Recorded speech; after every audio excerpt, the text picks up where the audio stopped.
Hoy, en Aportes de Paz para el Mundo en Transición y Post-COVID-19, tengo el gusto de platicar con el maestro Jorge Vladimir Alasevich. El maestro Jorge es cordobés de Argentina. Eh, Voy a leer un poquito de su hoja de vida, que es una hoja de vida muy interesante. El maestro Jorge, en el 2014, por una resolución del Consejo Deliberante de la ciudad de Río Tercero, es declarado de interés legislativo mundial su trayectoria como escritor y se lo reconoce como embajador cultural. También es embajador honorario del Parlamento de Escritores de Colombia desde el año 2015 para Río Tercer, provincia de Córdoba, en Argentina.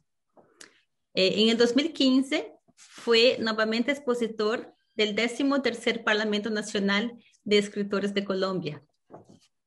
En el 2016 es integrado a la Academia Latinoamericana de Literatura Moderna, con sede en la Ciudad de México como académico asociado.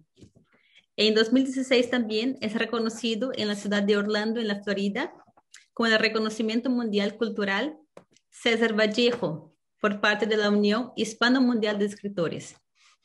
En el 2017 es nombrado embajador para Argentina del Parlamento Internacional de Escritores de Colombia. En junio de 2017, la honorable legislatura de la provincia de Córdoba, en Argentina, reconoce la trayectoria cultural de Jorge Vladimir Alasevich a través de un proyecto legislativo. Y también recibió el doctorado honoris causa en cultura por la ODAI en octubre del año 2020. Maestro Jorge, muchísimas gracias por su participación. Tengo entendido que usted propone platicar un tema que usted tituló La sociedad y el COVID-19, ¿correcto? Correcto. Para mí es un honor estar en este momento. Muchas gracias por esta oportunidad. Para empezar sobre lo que es la sociedad y el COVID-19, hago una pequeña introducción de lo que es para mí la sociedad. Si lo tomásemos desde una definición, desde un diccionario, diremos que es un conjunto de personas que se relacionan entre sí de acuerdo a una determinada regla de organización jurídica y consuetudinaria y que comparten una misma cultura o civilización en un espacio o un tiempo determinado. Esto suena muy lindo, pero a su vez también es muy esquematizado, porque ese conjunto de personas es un conjunto de vida, es un conjunto donde va demostrando aciertos y errores, y hoy la sociedad en esta pandemia va demostrando, a mi modo de ver, algunos aciertos y muchas falencias. Yo siempre pensaba que a través de esta pandemia el mundo iba a tener un cambio favorable. Y no es que no lo tengamos, pero el bueno se ha convertido en más bueno y lamentablemente el malo se ha convertido en más malo. Cuando tendría que ser, digamos, el carruaje ir para el mismo lugar y no se está dando así. La pandemia yo creo que debe enfrentar distintos valores. Por un lado tenemos la libertad de movimiento, la libertad de expresión, y tenemos otro valor superior, que es la vida y la salud, un conjunto, en el cual un cierto sector de la sociedad no lo está respetando. El confinamiento que nos tiene sometido el gobierno no solo nos hace confrontar valores, ideas, sino que nos está planteando también conflictos. ¿Por qué conflictos? Es por la contradicción que tenemos, sobre todo latinoamericano, hablo por mi país, Argentina, donde nos dan confinamientos y nos dan conductas.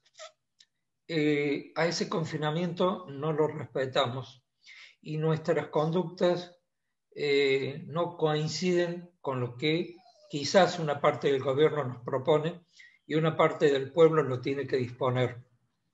Si yo lo comparo con países europeos, quizás tienen hoy igual problemas que nosotros podemos tener. Pero nosotros estamos transitando recién la segunda ola, cuando esos países transitan la tercera. Cuando esos países europeos aceptaban su gente un modelo a seguir, modelo, llamémosle, desde lo que es el punto de vista sanitario, ¿no? Nosotros en Latinoamérica éramos controversias y contradicciones y no aceptábamos. Vuelvo a repetir, lo hablo desde mi país. Nosotros tenemos muy arraigado lo que es un empoderamiento, que es lo que permite a las personas controlar su vida, actuar por nuestro propio nombre, y hay un empoderamiento a nivel funcional que lo tiene que cumplir en forma individual la familia, para que eso después se convierta en un colectivo organizacional. Me explico en esto. Si desde el grupo o desde la sociedad familiar nosotros conseguimos que se cumpla una norma dentro de nuestro grupo chiquito, esa norma se va a ir distribuyendo en la sociedad. Si nosotros como grupo familiar nos tomamos ciertos permitidos, como no respetar el distanciamiento social, porque total estamos dentro de casa, invito a 30 personas y nadie sabe a quién invité, nosotros mismos nos estamos engañando, ¿sí? Hay un viejo cuento japonés que iba un japonés con su hijo en un auto a la noche, se pone el semáforo en rojo, este japonés para su auto y el hijo le dice, papá, cruza, no hay nadie que te esté viendo. Y él le dice, no, si hay alguien que me está viendo, soy yo. Yo me estoy viendo, yo me tengo que respetar. Bajo ese punto, que parece muy una broma, pero una realidad, nosotros somos muy, sobre todo los latinos, somos de transgredir normas. Parece que es a veces un placer hacerlo. Y este COVID nos está llevando a que ese placer se transforme en enfermedad y a veces lamentablemente en muertes y a veces de seres queridos. Este contexto, desde lo político, desde lo económico, desde lo histórico, digamos desde lo sociocultural, tiene efecto en la vida de las personas y tiene una influencia de cómo desarrollarse el virus en este empoderamiento. Eso hace que, vuelvo a repetir, en nuestro país tengamos un mayor nivel de contagio, tengamos un menor respeto a aquella gente que trabaja por la salud, que son los que día a día están poniendo en nuestro cuerpo, su cuerpo.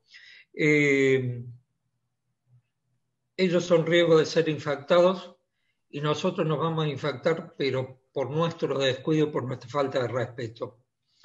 Y a menudo, quizás este encierro en el cual nos estuvo durante todo un año y lo que va de este año en la pandemia, lleva a que nuestra conducta sociofamiliar vaya cambiando.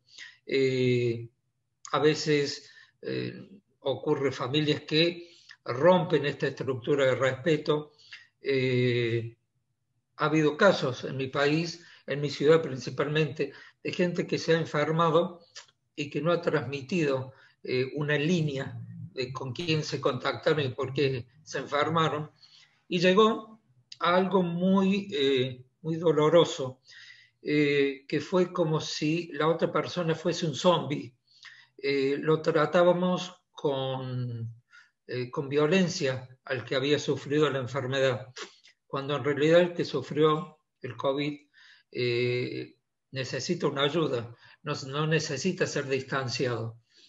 Se lo trató hasta como si fuera y perdón por esto, como si fuera una persona con SIDA. Y una persona con SIDA no nos contagia así nomás. Una persona con COVID tampoco nos contagia así nomás, si nosotros tenemos las precauciones que debemos tener y que en todo el mundo se pone. Si nosotros no llevamos a que la familia, que la sociedad haga una práctica positiva, este virus va a seguir siendo pandemia. No lo vamos a poder frenar. Esperamos, como todos siempre, la mágica solución de una vacuna. La vacuna no es que no nos va a ayudar, pero tampoco es el 100% de la solución. Estamos viendo que la cepa no muere, se está haciendo cada vez más fuerte. Así tenemos una cepa en Brasil, que es la cepa Manaus. Así está saliendo hace muy pocos días en mi país la cepa Buenos Aires o la cepa B1, que ya son cepas fuertes y que con la vacuna no se sabe cómo va a continuar.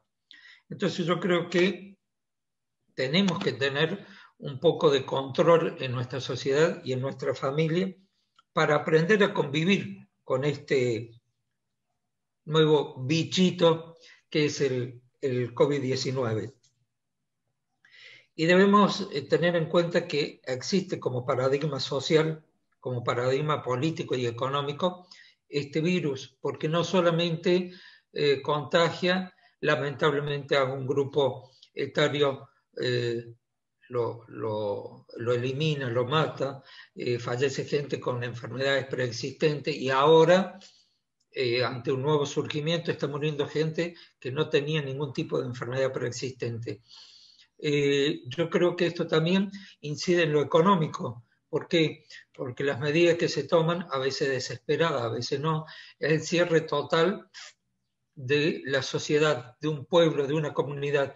Y eso nos lleva a que comercios de años terminen bajando sus persianas. Esto hay que hacer un llamado de atención a la parte de la política económica. En esto no se salva cada uno en su huerta o en su jardín. Esto es algo mundial y algo que quizás los países del primer mundo tengan que resignar algo y ayudar a los países emergentes. Si no nos ayudamos, no vamos a salir adelante. No solo hablo de una ayuda económica, sino hago ver que socialmente no nos estamos incluyendo, seguimos siendo egoístas. La vacuna tendría que llegar de otra forma a cada punto de nuestra sociedad y no está pasando así. Esto es una vulnerabilidad estructural muy grande. Ya teníamos vulnerabilidades, en nuestros países, especialmente en Latinoamérica, donde tenemos villas emergentes o comunidades con muchas necesidades. Y en esas comunidades con muchas necesidades, muchas veces la política no llega, la política sanitaria, a cubrir las expectativas, no llega a ser los hisopados y muere gente. Y a veces no se informa que en esas villas, en esas comunidades, están muriendo por COVID. Murió alguien más de la villa y es, aunque parezca despectivo, es doloroso porque esa persona justamente es persona, no es un número más de un barrio periférico de una villa. Y esta disruptiva genera también un alto nivel de estrés al sector de la sociedad, como médicos, paramédicos, que saben que no pueden llegar a salvar o asistir a esos lugares. La propaganda es alcohol en gel, cubrebocas, jabón para lavarnos periódicamente las manos 3-4 veces al día, o cuando venimos del supermercado limpiar con una disolución de alcohol las frutas, la comida que compremos o lo que fuere. Pero ¿cómo le podemos pedir a ese sector vulnerable si hay barrios que no tienen agua? si hay barrios carenciados que no tienen luz, si hay barrios que no tienen asfalto, que no tienen gas. Entonces nos falta una política social real que ayude a que esa parte de la sociedad pueda salir adelante. Porque muchas veces echamos la culpa de los contagios a gente que organiza fiestas clandestinas. Sí, perfecto, lo hay. Lamentablemente en mi país lo hay y mucho. En mi ciudad, que somos 40.000 habitantes, tuvimos una fiesta clandestina hace poco de 300, 400 personas en un lugar donde entraban 150. Distanciamiento cero, nulo.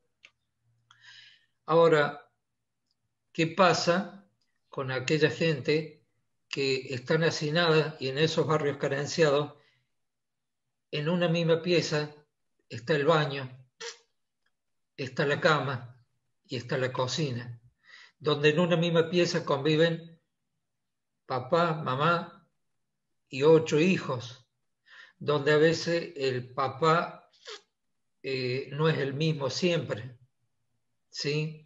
Entonces entra y sale un sistema de contagio, más allá de lo que, por otro lado, socialmente ocurre con esa familia o esos chicos, puntualmente en lo que es la enfermedad no hay un cuidado, no tienen para comprar un jabón, no tienen para comprar un alcohol. ¿Por qué no tienen?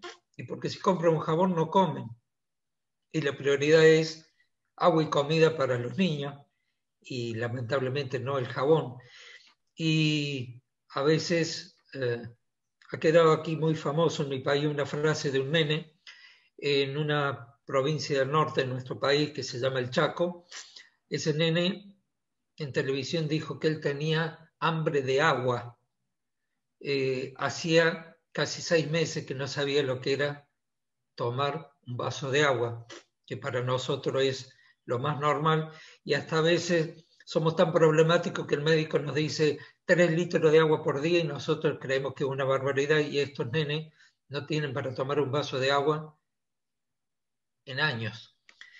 Ahí el problema del COVID es muy grande, muy, muy grande, y no se le está dando la importancia que se necesita. También tenemos otro problema social con el COVID. Cuando se hizo el confinamiento, se nos escapó un problemita, y digo problemita entre comillas, que fue la convivencia de violencia de género. Como no se podía salir de nuestras viviendas, en nuestro país cada 15 días el confinamiento era 15 días, se renovaba por 15 días más y así lo tuvimos durante un año. Se le elevó el nivel de violencia de género, muchísimas mujeres golpeadas, lamentablemente muchas fallecidas.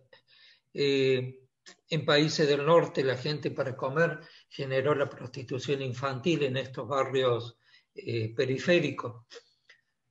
No es para crear, en esta pequeña ponencia, no es para crear una alarma, ¿sí? Pero sí para hacer ver que debemos ayudar a ciertos actores muy vulnerables. No es que todos no estemos en el mismo contexto del COVID-19, pero el barco en el que vamos tiene diferentes niveles. Hay algunos que están en el nivel VIP del barco, el problema es menor. Otros estamos en el nivel medio del barco, tratamos de remar como podemos, y otros están en el nivel más bajo del barco y que son los que tienen mayores problemas.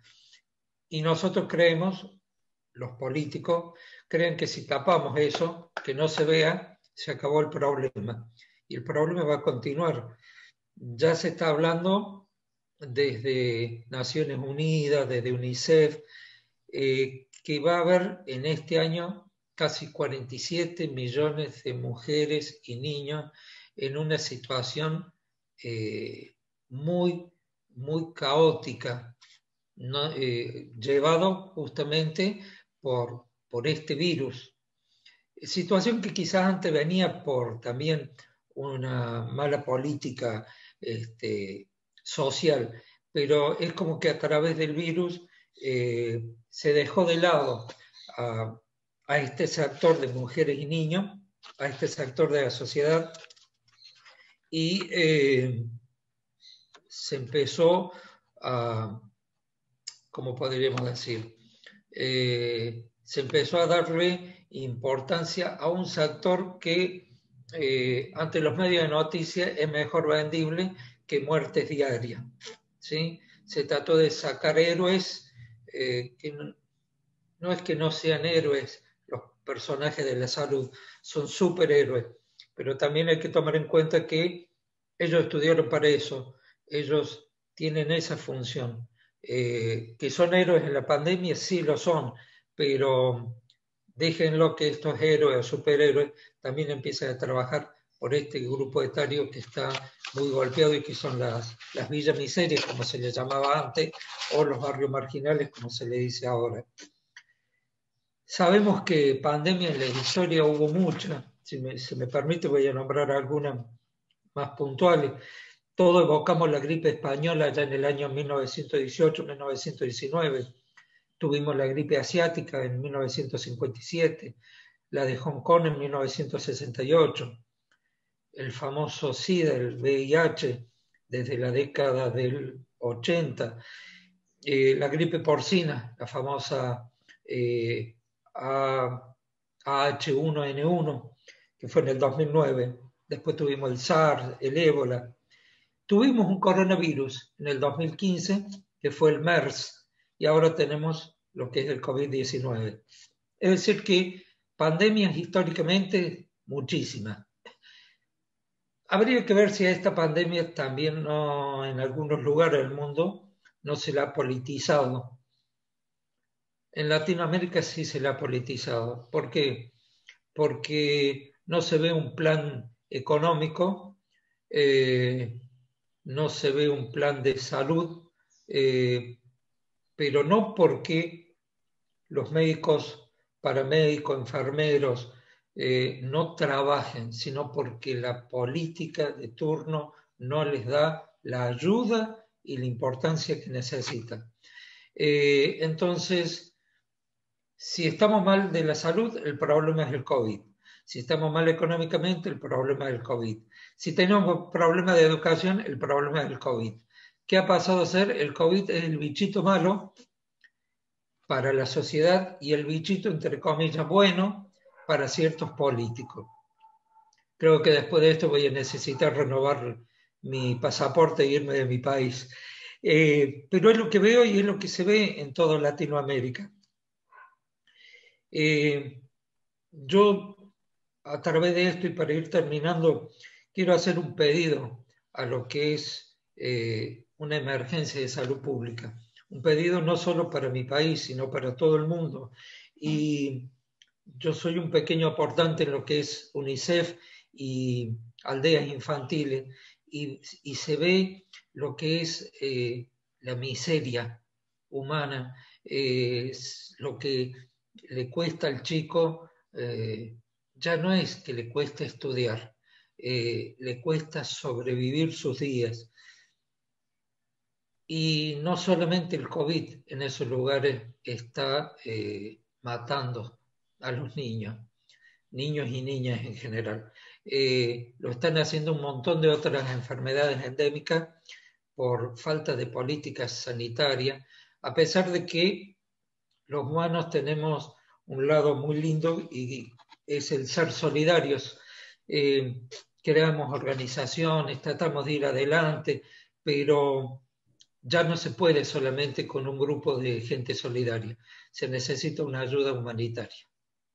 Esto es hasta aquí mi humilde exposición y mi humilde opinión.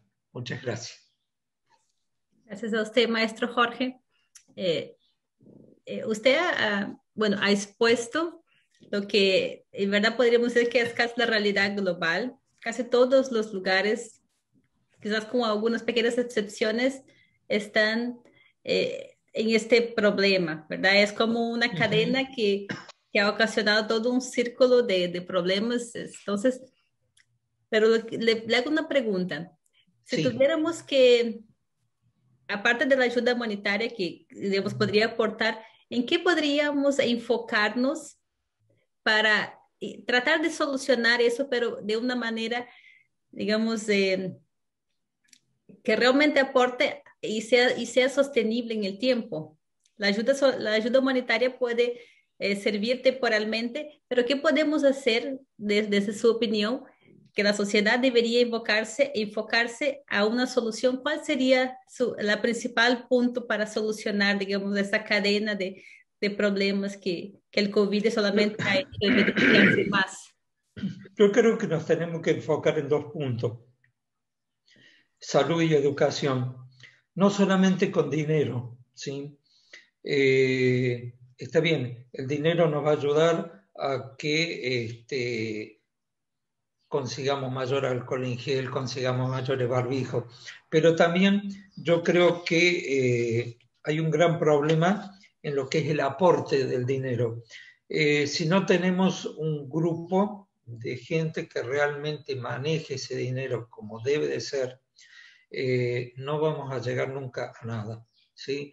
Porque el dinero tienta tanto al ser humano que a veces entran, vamos a decir una cifra chiquita, entran $1.000 y nosotros desviamos a salud y educación $100 a cada uno y nos quedamos con el resto, ¿sí? No todos lo hacen, pero se hace. Yo creo, como primer aporte, crear un nivel de estructura en el cual quien maneje esos ingresos tenga un mínimo de honestidad y lo maneje como si fuera su familia, como si fuera su casa, ¿sí? Es el dinero con el que tiene que vivir alguien todos los meses. Es un problema el que tenemos, porque como ese dinero viene de arriba, como digo yo, no hay problema total, el mes que viene lo tenemos y tiremos lo que podamos. Esa sería una primera base. Y la segunda base es que nosotros, desde nuestra organización familiar, seamos un ejemplo de ayuda en salud y en educación. Si nosotros no somos ejemplo, eh, así conformemos una ONG, ya tenemos que tener, más allá del sentido de solidaridad, tenemos que tener un sentido de ética y de empatía. Y creo que nos está faltando ética y empatía. No lo quiero generalizar. Yo no digo que el 90% de nuestros líderes tengan el problema de falta de ética y empatía. Pero muchas veces nuestros líderes tienen ética y a veces hacia abajo va disminuyendo esa ética y va disminuyendo la empatía. Nos cuesta ser solidarios con niños desnutridos. Es como que no lo toques porque te vas a contagiar. Ayudemos de detrás de un escritorio porque si no lo veo, no existe. Ya está, no lo veo, no lo creo, no existe.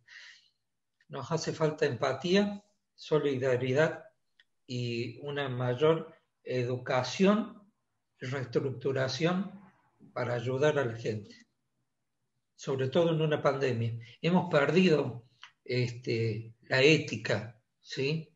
La estamos dejando guardada en el tercer cajón de un escritorio que tiene 2 cajones nada más.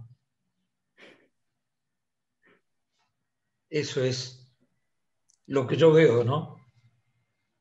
Maestro. Y lo que estamos generando también es como una cápsula del tiempo, ¿verdad? Todo lo que se está documentando ahora sobre la pandemia queda como un registro para el futuro. Creo que por primera vez se genera un registro dinámico, ¿verdad? Con aportes del mundo Sí. entero. Entonces, desde de su observación, ya que usted mencionó el tema del dinero, en su país, ¿cuál es la fuente ahora del dinero que está tratando de mantener la economía fluyendo? Por ejemplo, ustedes saben Eh, que en Estados Unidos la impresora de dinero, como lo llaman ellos, en algunos países nos, están tirando, por ejemplo, del fondo de pensiones. En Argentina, ¿cuál es la fuente? En Argentina la primera fuente es el Fondo Monetario Internacional, con el que nos hemos vuelto a endeudar, pero más allá de muchas críticas que hay al gobierno anterior en porque ese es otro problema, en cambio de gobernar nos peleamos que hizo mal las cosas el gobierno anterior y yo no lo arreglo. Yo me peleo con lo que hizo mal el anterior, cuando esto tendría que decir, bueno, esto lo hizo mal, con esto lo vamos a arreglar. ¿Sí? Dependemos del Fondo Monetario, ellos nos dan un oxígeno cada tanto, y por otro lado, en algún momento se tocó los fondos de pensiones. Nosotros tenemos un organismo que se llama ANSES, que es la Administración Nacional de la Seguridad Pública en cuanto a lo que es jubilación, y se han tomado fondos, lo cual afecta a otro sector, porque vamos cubriendo un bache generando otro bache, ¿sí? Un cráter con otro cráter. Le sacamos dinero a los jubilados para ayudar a este sector de la salud y estamos desprotegiendo a ancianos de 70 años, 80 y 90 años por ese bache que hemos hecho. Por eso es que recién yo decía de que hay que generar o hay que tener un mejor nivel de administración. ¿Sí? Yo no puedo tener un político tapacráter o, como decimos en mi país, tapabaches.